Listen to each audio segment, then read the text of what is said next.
Okay. Can you see me? This is going to be interesting. Can you hear me okay? Yeah, yeah, there's a little lag in the video to audio, but that's Oh, fine. okay, perfect.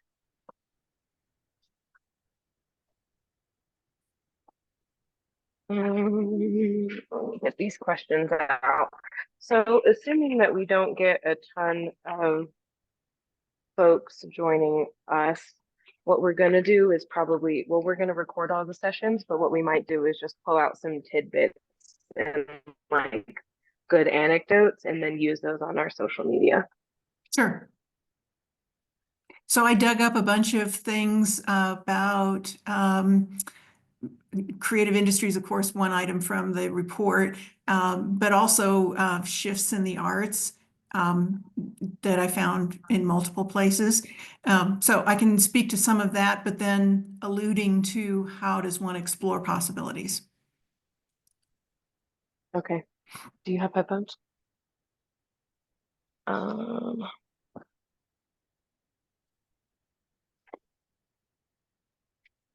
do this way. I'm trying to decide. We've got 5 minutes, and I think that the angle will be better from my laptop. So I might switch out. This is going to be, we don't, we're just going to fly by the seat of our pants, Susan. I hope that that's okay. It's going to make it work. Hey, I can do improv. That's fine.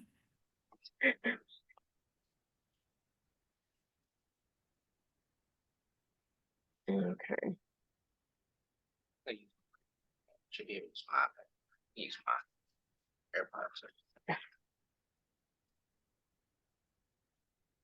Let's see if I can do this. I can actually talk a little bit about how I got to where I am if you want to talk about that. I Going think that's from great, Brown. going from product development to futures.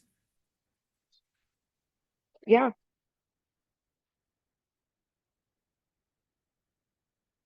Whoopsie daisies. I was going to say, especially when it's about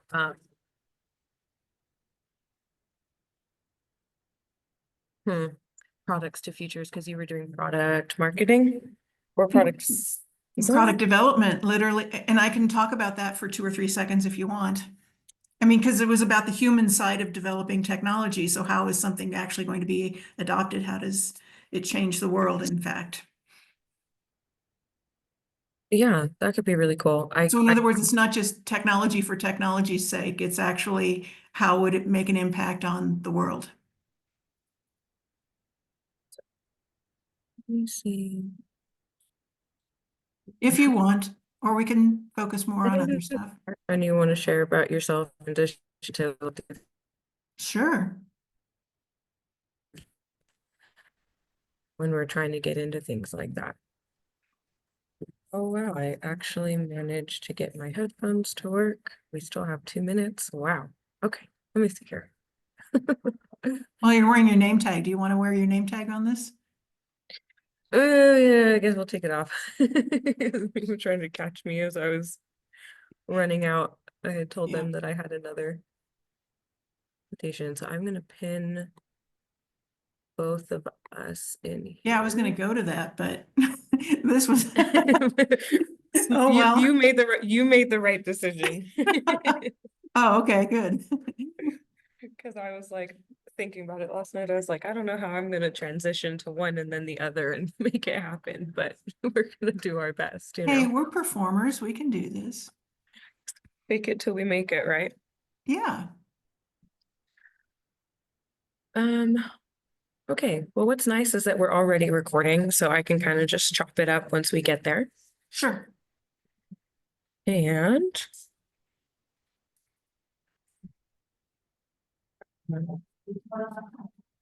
notes over here.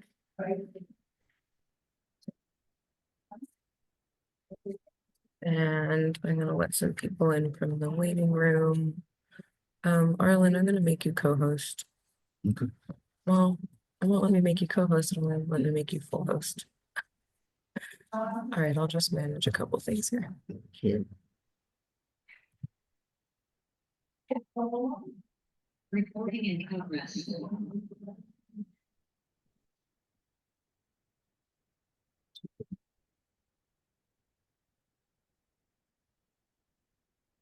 Right. I'll keep this open over here.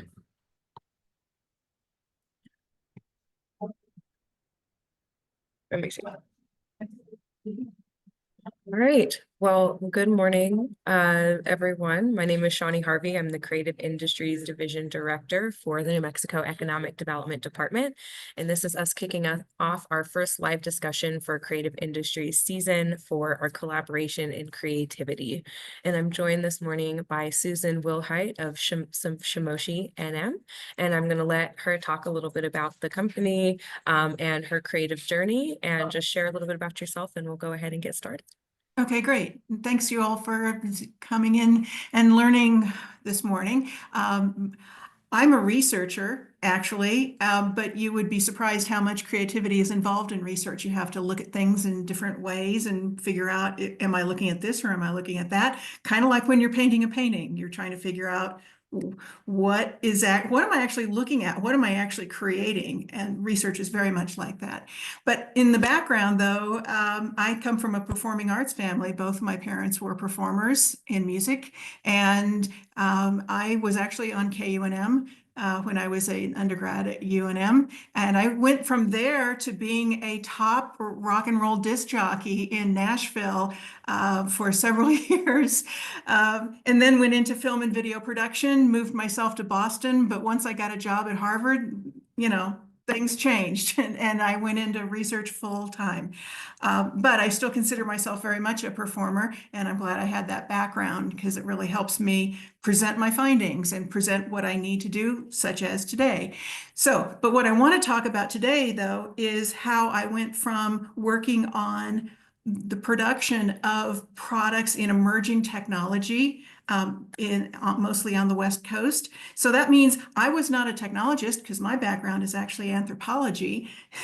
But what I worked on was if somebody invents a thing that's an emerging technology, and let's say it's 2 or 3 years from now, how has the world changed? How might a technology change the way we view ourselves, the way we present ourselves to the world, the way other people engage with us, how it changes how we do things? What choices do we make about we do it this way or we do it that way, and so forth? And those minor changes are in fact what changes the future. We are making small decisions every day that change what happens in the future, changes our expectations, our mental models, and so forth. So it was a very easy leap, actually, to go from working on products and services that are high tech to expanding that out to all different kinds of sectors. So for instance, I might focus on sociocultural because that's what I do, but I also consider economics or the environment or political and legal things. All sorts of other sectors are involved in creating the future. They are, in fact, the conditions of the future. So what I want to talk about today is, yes, my journey of the creativity that's involved in that, but also to talk about creative industries. Yeah, thank you, Susan. That's great. And I know we thought that this would be a great way to kick these conversations off, because futuring and trying to create these, steps for how we want to outlay and continue on a path forward based on what's happening is really important. So, and especially in creativity, contingency planning is like almost second nature. And before we kind of move on to some of the other questions, I'm wondering if you could talk a little bit about when Shimoshi was established and kind of what inspired you to start the business and how that journey kind of came about. I have been interested in futures for many years. I was a friend, if you will, of an organization in the Bay Area, actually, that's very famous for doing futuring that you now know. And so I've known about this field for some time. In fact, some time ago, it used to be called anticipatory anthropology, which is to say, to look at not just cultures of the future, but also what kinds of artifacts we might see in the future, what represents what changes have been made. So I started Shimoshi because I wanted to go ahead and make that leap. Now, here I am in New Mexico, where futures is not very well understood. In fact, pretty much not at all. So actually, many of my clients are not in the state. However, this is a ripe place to introduce the idea of multiple potential futures and not just thinking the way we normally do, because we need to get out of the idea that we just have tradition and we just do nothing but reproduce tradition all the time. Changes actually happen all the time in New Mexico. Things have changed. People comment about how things have changed. So I want to introduce, if you will, the processes. They're very often called games because they are meant to be fun. They are meant to jar your thinking out of your usual thinking because, in fact, you think differently today than you did 20 years ago. 40 years ago, maybe even. We change our concepts of our expectations for the world and how the world actually functions all the time. So if we're going to think about the future, we need to shake ourselves out of the way things seem now and try to think about a lot of different possibilities. Beautiful. And would you say kind of that excitement about being able to think about the potential futures and craft that is something that you're passionate about and kind of why you created your organization? Very much so. And one of the common questions I get is, what is my prediction for things? I am not an oracle. I am not predicting things. I'm also not a subject matter expert necessarily in a particular field. I am an explorer. I am meant to go out and try to understand things that we don't understand and to bring people along with me. That's what I've been doing for decades now in my research. Yeah. Well, so for our theme this year for Creative Industry Season, it's collaboration and creativity, right? I think in a lot of the work that my colleague Arlen and I have done in the field when we're talking to creatives or doing follow-up on a lot of the interviews and research that creative startups did to create the strategic plan for the division. There's so many New Mexicans who have immense talent and great ideas, and sometimes they're operating almost in a silo, right? Or they're trying to bring their projects and their creative visions to life on their own. And we've just noticed that there's so many people who share that creative drive that we felt that collaboration and doing things together it helps you share vision, it helps you build momentum, and it also helps you materialize faster because we're not built to do things alone. So I was wondering, in your perspective for futures and futuring and what that might mean for New Mexico's creative economy, how you see collaboration maybe playing a role in that.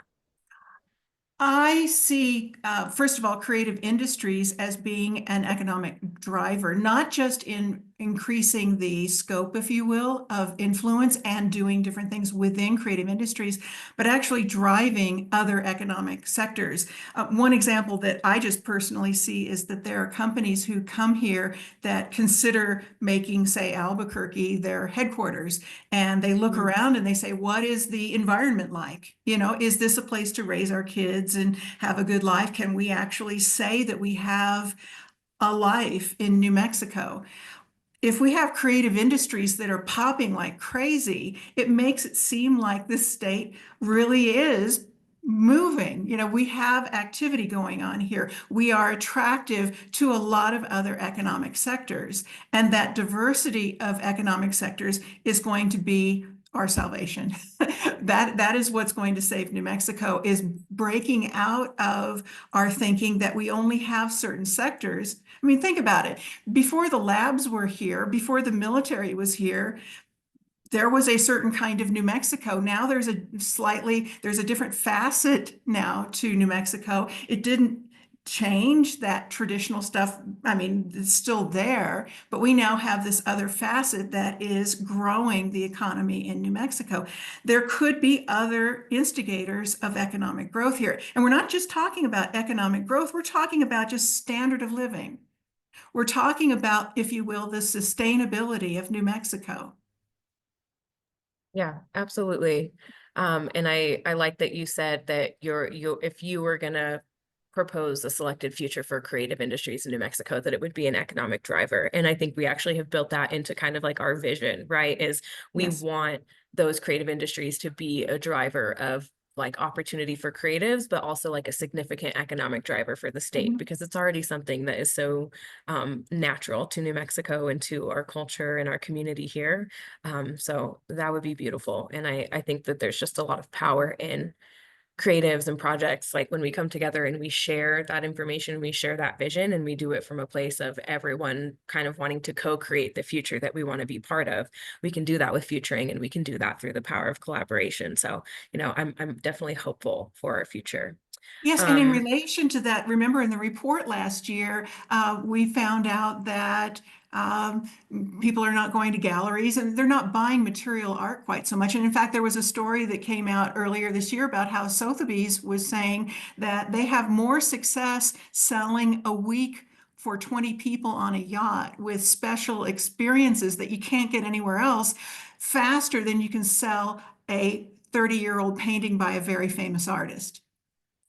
yeah, In other words, people are not just buying experiences, but they're saying if they invited those same 20 people over for a party and they saw this famous painting on the wall, yes, that is a status symbol, but now a status symbol is being able to provide an experience for those same 20 people that is an experience you can't get anywhere else. We are in a position to expand those kinds of opportunities in New Mexico. yeah, absolutely. Experience economy is huge, especially where we see younger generations putting their dollars, right? Folks aren't necessarily looking only at assets. They want to be able to create memories and experiences. So I imagine that the best place for that painting might be like on the yacht while you're going on the trip, If you can on the afford trip, both of those, why right, not? right. But And I'm return also another thinking that time. because we're seeing less and less funding from, let's just say, larger sources, and now these sources are going to be more cities and states and foundations and that sort of thing, put that together with the idea that if we have locally developed art or any creative industries, that also reduces our scope. We don't have to impress people on a global level or a national level. And that makes us big fish in a smaller pond. We can actually say, okay, fine, we don't have to boil the ocean. We can actually do a small thing, and we are creating, if you will, and recreating sometimes, but creating local culture, local everything.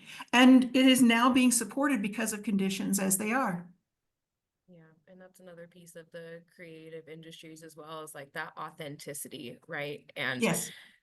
people are more interested, and it's funny because a lot of times we do the thing where we say we're going to build it and then they'll come, right? But we've noticed that that model is not working anymore. And when you're building with an audience in mind versus building and creating with what you have inside of you and trying to bring a vision to life, right? There's authenticity in that when you create from a place and engage in your practice or in your business from a place of wanting to do that for yourself and what you're trying to bring into the world, as opposed Yep. to what you think others might want, right? And I'm sure that that's something that we could talk about with influencer culture separately, but just the fact that when people create from that space, there's an authenticity behind it that is very drawing right now. Like people are looking for that. They're not necessarily looking for the same recreation of something. I always say, like, New Mexico is not meant to be Austin or Nashville or New York or LA. Like, we're New Mexico for a reason. So how do we capitalize on our unique identities and continue to build those strengths? And we have a tradition of doing that.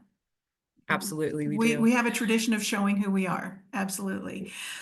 However, I can imagine that some people are going to ask about, well, Susan, how does this actually happen? And I'm not an expert in that. I'm not an MBA. I'm not an economist. I don't actually know, but I've been digging into this a little bit, and there are possible models for doing this collaboration. Some of the more obvious ones are gigs and cooperatives. Those are some kinds of models in the past. We might also look to unions for some sort of a model. But again, we don't have to copy any of those. We can invent our own. We just need to Absolutely. figure out what those are. And nobody's going to come and sit on our shoulder and tell us this is how it should be done, because we actually wouldn't want it that way. We need to invent our own processes and models here that work for us. Yeah, absolutely. So as we're kind of looking ahead and futuring and trying to build this vision of a stronger creative economy in New Mexico, I'm wondering if you have any perspective on how you think that creatives and creative businesses in our state might be able to work together to grow. Do you think that that's something that you can touch on at all, or at least maybe So theorize?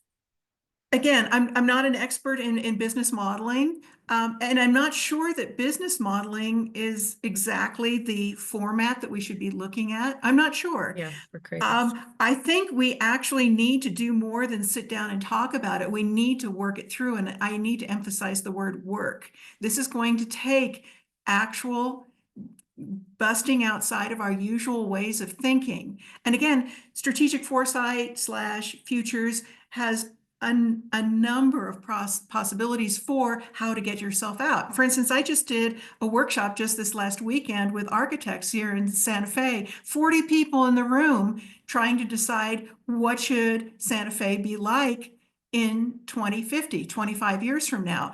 And I had them going for 3 hours, 4 hours. Yes, it was, I mean, and Wow. they went nuts. It was so, and it's going to be an exhibit. But the thing is that what's important about that kind of an exercise is not the material outcome, for instance, or whatever report.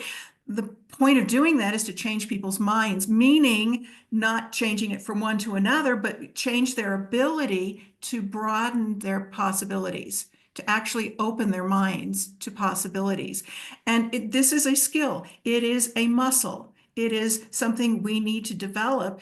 There are many people in New Mexico who believe what they believe and think what they think, and don't really feel strongly that they need to think in a different way. And that is not sustainable.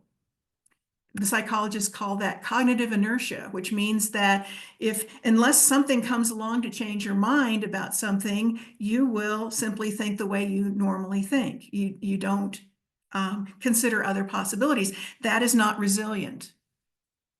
Relying on what you've always believed is not resilient. So to be resilient, we need to consider possibilities. And one of the great things about considering possibilities is that you don't feel like the future is inevitable. It's just going to happen. So there's no point in your doing anything.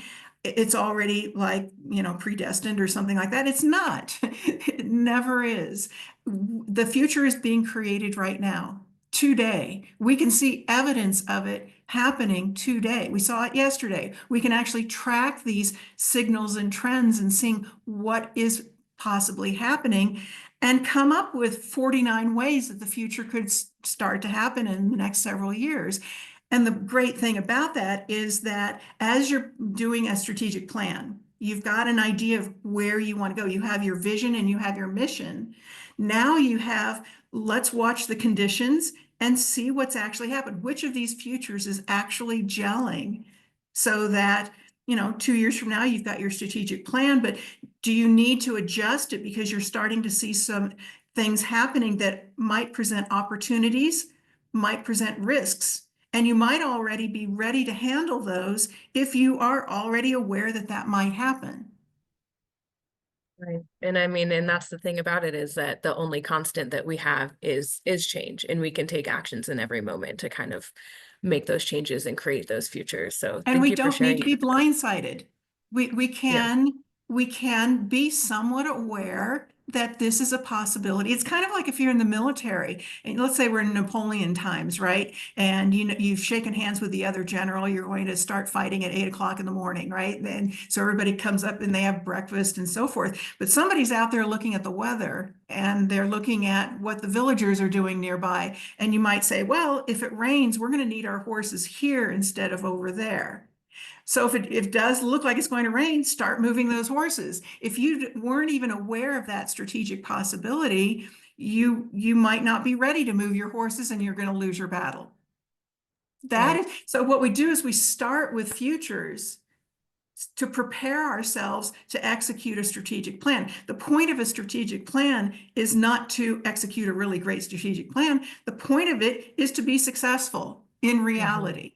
So futures And is have a about guide. understanding the conditions in which your strategic plan, or actually step back, your vision and mission will need to execute in. If Yeah. you're trying to achieve a certain thing, You need to watch what conditions are happening to make sure that you can adjust. You can be agile, in fact, and you will be more likely to be successful. You might need to change that strategic plan because you can see an opportunity or a risk. Right. And a strategic plan is a fluid document. It's a living document. It's meant to begin as a guide to kind of help you along your pathway, but it's not something that you have to like staunchly stick to, because sometimes things change and then we have to adjust. And that is, Right. that's life in And itself. a lot of artists don't, are not comfortable with business, or creatives, I'll just put it that way. And so they don't come up with a strategic plan. They say, well, we're just going to surf it as we go. And surfing is great. No problem with that. Why don't you understand that ocean first? Understand, what are the waters like? How can you take it? How can you have a really great surfing session if you understand that this might happen is more likely than that? You understand that it's tsunamis coming from Hawaii. Okay, fine. So, on a certain day it's going to hit the coast, and you have some sort of understanding of the situation, and you're more likely to be successful. Yeah, absolutely. So then another question for you, if you have a perspective on it, and no worries if not, is what about the role of technology in the creative economy and kind of what that's going to be doing for collaboration? I mean, and it could, right, a year from now, it's going to look drastically different. And even a year ago, it looked drastically different. So there's just so much emerging technology in the environment. And it's like, Yeah. it's brought us together. It's also pulled people apart. Like it's simultaneously doing a lot. So It is, and thank you for asking that, actually. I am not a techno solutionist, which means that I do not rely on technology to solve our problems. That was actually my role when I was working in technology, was to say, I'm representing the humans, the conditions, the outside world. So just because you put a technology out there doesn't mean it's going to make all our lives better, which is what they would have us believe. So I guess what I would say about creatives is that please don't see it as a threat, though. Look at it, play with it, be aware of it, be technically literate, say in AI or whatever, lighting, whatever. But you don't have to give up what you're doing. Understand it, become literate in it. If you're not an expert in it tomorrow, don't worry about it. Learn it over time, play with it if you want to, if you want to, just so that you can speak to it. You've got your own personal experience with it, and let it be organic in your life. If you're a potter, just let your own mind be more organic about it. Don't force yourself to do one thing or another. Is that clear? yeah. Yeah, no, that's a really beautiful piece of advice. Thank you, Susan.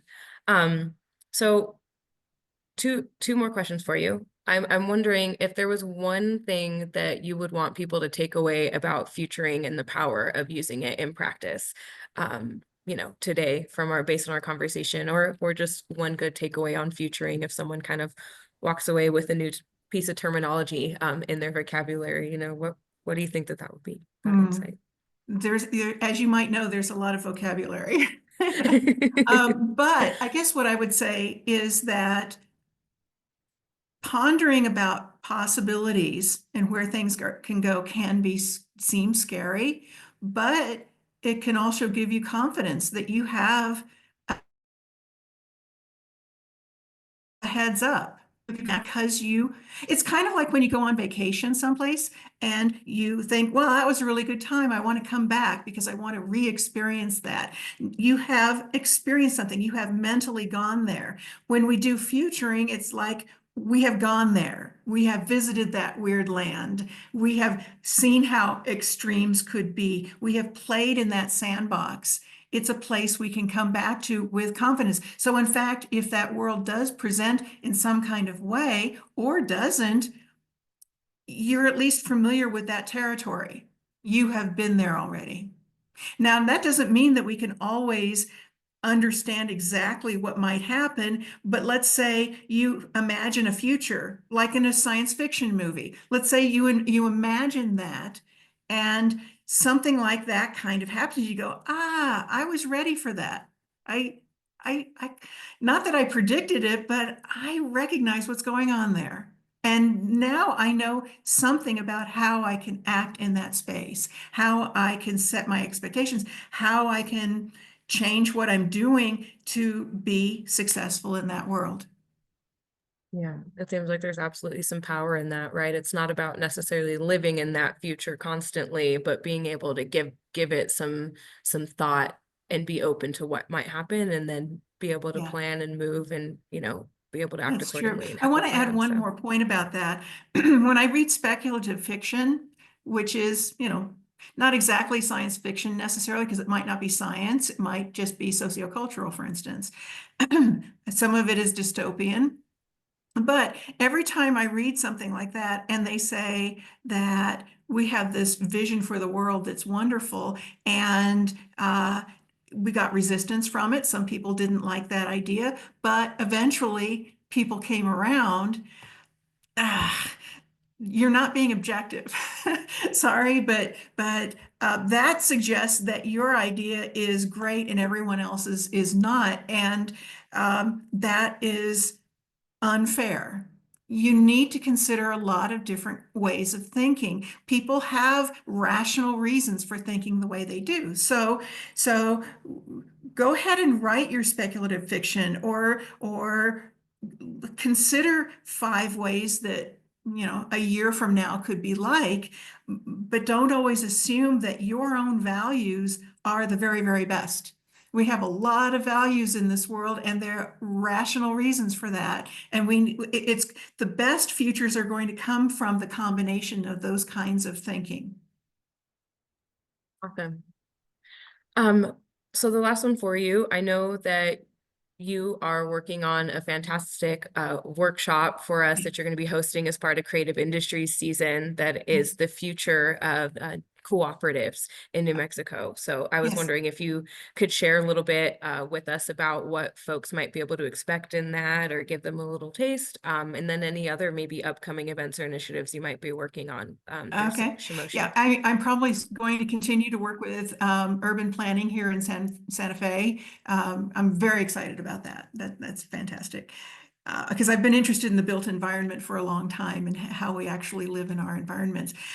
About this particular workshop, one can expect that we are definitely going to play games. We are going to play games that are intended to help you not only think about how you think, understand yourself better, but also understand the other people in the room. You'll see why people think differently, and they'll explain themselves. The other part of it is we are definitely going to make things. That's also toward the end. In the meantime, I'm also going to be equipping the room with, if you will, the concepts, the ideas of futures, such as the future hasn't happened yet. And so there are multiple ways it could turn out based on all kinds of complex conditions that happen, and therefore it cannot be predicted. So we're not predicting here. We are simply opening our minds and considering possibilities. And that is the most important takeaway. It's not about, again, not about walking out with a particular thing. It's about opening minds and using it as a skill, using it as a new mental muscle. Awesome. Thank you. We are really looking forward to it. And I know that we are working on the space right now. We're likely going to be at the New Mexico School for the Arts up in Santa Fe. And it should be a great time. It's going to be definitely an in-depth workshop. And I think that folks are going to come away with some really incredible kind of just ideas and optimism for where a creative economy is headed. So I I truly appreciate hope that. so. Yeah, thank you, Susan. That's all I have for you. I am gonna head over to our chat here on the meeting right now and see if anyone else has any other questions that they want to pose, Sure. or if they'd like to follow up about anything that you've said.